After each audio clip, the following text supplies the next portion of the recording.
হ্যাঁ এইবার ঠিক হয়ে যাবে।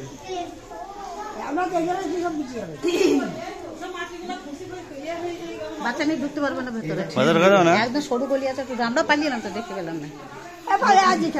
না ভেতরে যান, খুব সরু আছে তো বাচ্চা নিয়ে কষ্ট হবে, ঢুকতে পারবে।